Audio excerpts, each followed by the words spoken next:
Since the overall purpose of this segment of course is to prepare the way for petrogenetic studies of igneous rock.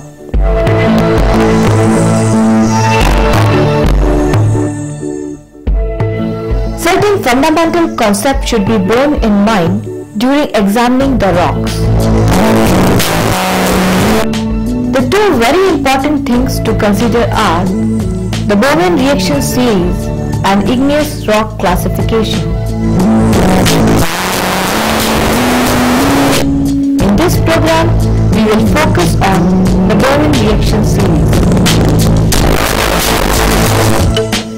Within the field of geology, Bowman's reaction series is the work of the petrologist Norman Bowman, who was able to explain why certain types of minerals tend to be found together while others are almost never associated with one another. The early experimental work of Norman Bowman revealed that as magma crystallized out with falling temperature, each mineral was restricted to a certain definite temperature interval. Although the actual temperature of crystallization can be modified by varying the pressure, the order of crystallization of minerals remained the same. He experimented in early 90s with powdered rocks material that was heated until it melted and then allowed to cool to a target temperature. Whereupon, he observed the types of minerals that formed in the rocks produced.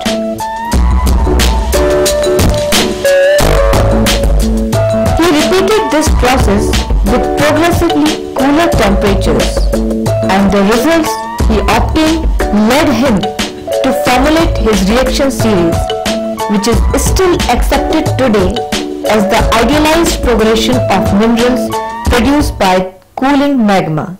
The Bowman reaction series is still having a very important significance within igneous petrology, because on the basis of Bowman reaction series we can study how the different minerals are formed at different depth and different temperatures. They may be a silica undersaturated or silica oversaturated mineral.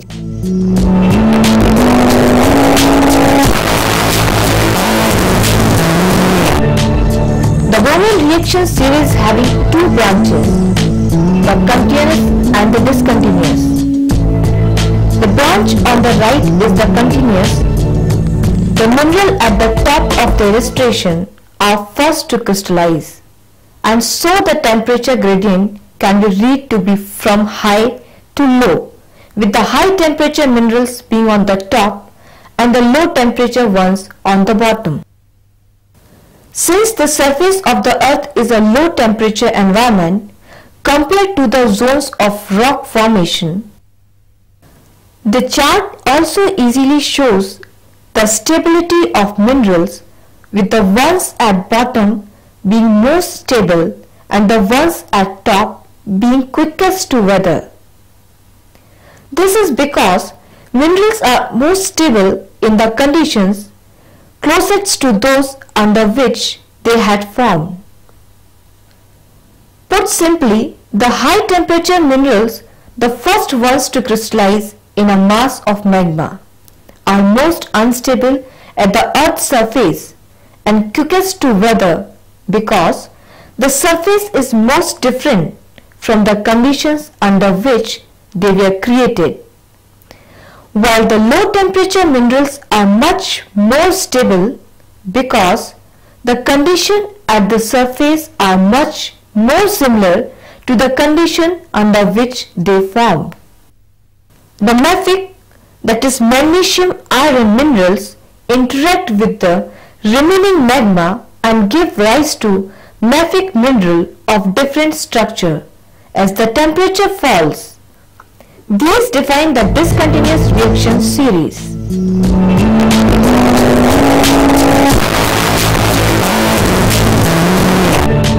suppose we move from top to bottom, that is right olivine to biotite, there is a decrease in temperature and structure evolved from mesosilicate to phyllosilicate. The felsic minerals also start crystallizing out at high temperature and interact with magma with falling temperature. However, the main group retains the basic changes in composition by solid solution. Thus, defining the continuous reaction series, just for information, this is not an abstract concept. It means that if rock contains olivine, clinopyroxene and biotite, then that is also the sequence of formation for these minerals. Bowen's reaction series is usually diagrammed as Y with horizontal lines drawn across the Y. The first horizontal line, usually placed just above the top of the Y, represents a temperature of 1800 degrees Celsius. The next horizontal line represents a temperature of 1100 degrees Celsius and is located 1/3 of the way between the top of the Y and the point where the two arms join the base.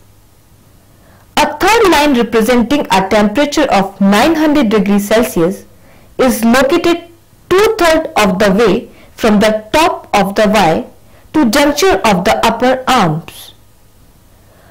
A fourth horizontal line representing a temperature of 600 degrees Celsius intersect the triple point junction where the upper arms of the Y meet the base portion. The horizontal temperature lines divide the Y into 4 compositional sections. Mineral formation is not possible above 1800 degrees Celsius. Between 1100 degrees Celsius and 1800 degrees Celsius, rocks are ultramafic in composition. Between 900 degrees Celsius and 1100 degrees Celsius, rocks are mafic in composition. Between 600 and 900, rocks are intermediate in composition. And below 600 degree, felsic rocks form.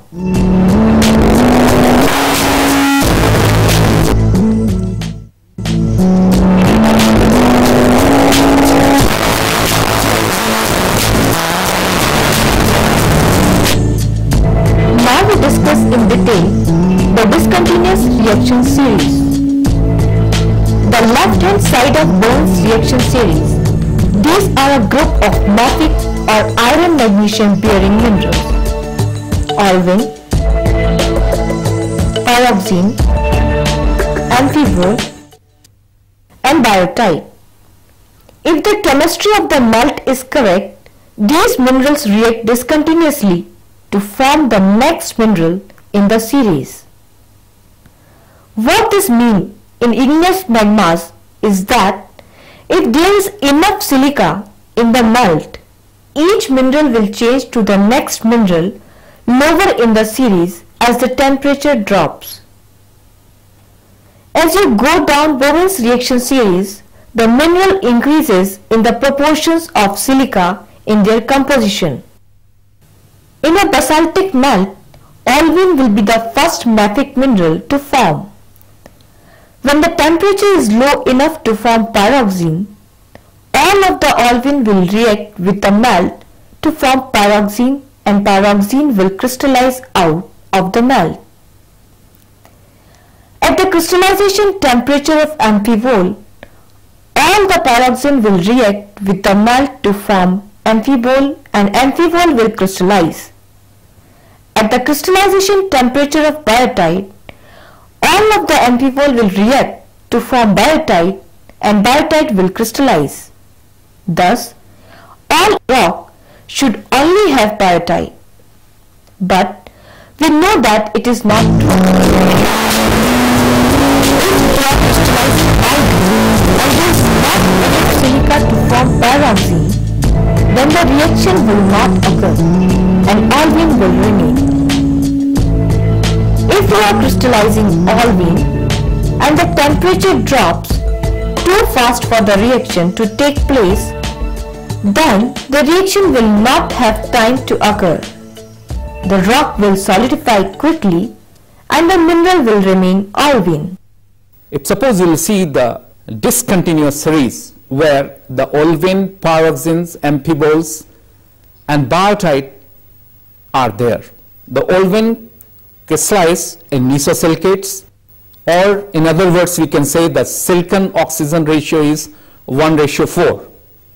Similarly, the next minerals with slightly above the olivine crystallize, that is your pyroxenes, and pyroxene crystallize in inosilicates where the silicon oxygen ratio is 1:3, and after that amphiboles which crystallize in again in inosilicates double chain, and the silicon oxygen ratio is 4:11, and after that biotite which crystallize at slightly above of all these minerals where the silicon oxygen ratio is 2:5.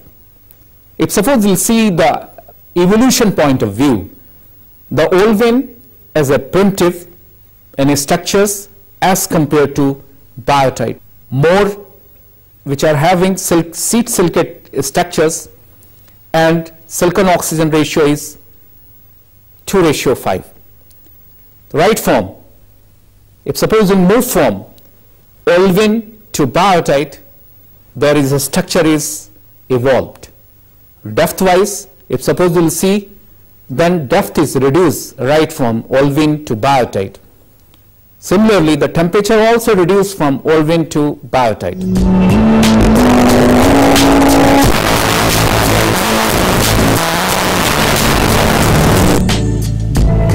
As we see in the diagram, the right hand side of Bowman's reaction series, they are all the plagioclase. Plagioclase minerals have the formula CaNa Al3 Si3O8. The highest temperature plagioclase has only calcium. The lowest temperature plagioclase has only sodium. In between, these ions mix in a continuous series from 100% calcium and 0% sodium at the highest temperature to 50% calcium and 50% sodium at the middle temperature to 0% calcium and 100% sodium at the lowest temperature. For example, in a basaltic melt, the first plagioclase to form might be 100% calcium and 0% sodium plagioclase. As the temperature drops, the crystal would react with the melt to form 99% calcium and 1% sodium plagioclase. And 99% calcium and 1% sodium plagioclase would crystallize. Then those would react to form 98% calcium and 2% sodium, and the same composition would crystallize.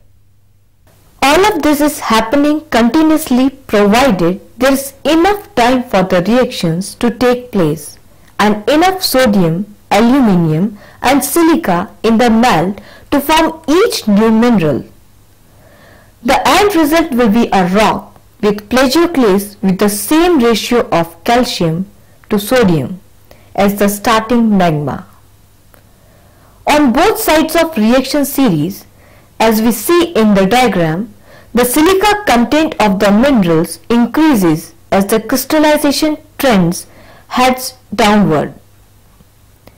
Biotite has more silica than olivine. Sodium plagioclase has more silica than calcium plagioclase. The calcic sodic plagioclase, and another bottom point is your sodic calcic plagioclase. Basically, the pure calcic plagioclase is your anorthite, and pure sodic plagioclase is your albite. and they have a solid solution series with a combination of different calcium-sodium ratio and give rise to oligoclase, andesine, labradorite, batovnite and members. Anorthite crystallizes at higher temperature, nearly 1553 as compared to albite, which is crystallized at 1108 degrees centigrade. The time that the magma is allowed to cool will then determine whether the rock will pegmatite, pheneritic, aphanitic or glassy in texture. When magma experiences differential cooling, they produce porphyritic rock, a mixture of crystal, and exhibit either a pheneritic or aphanitic ground mass. Bowen's reaction series allows the prediction of mineral content in rock by examination of rock, allows the reverse determination of the condition under which the magma cooled and igneous rock formed. Examples of the use of Bowen's reaction series are given in figure. From the top diagram, you can interpret the physical and chemical conditions under which a mineral crystallized. For example, olivine is a high temperature and pressure mineral with high iron and magnesium and low silica. Secondly, the bottom diagram shows mineral association and exclusion in a rock. The minerals in each rock are horizontal across the diagram.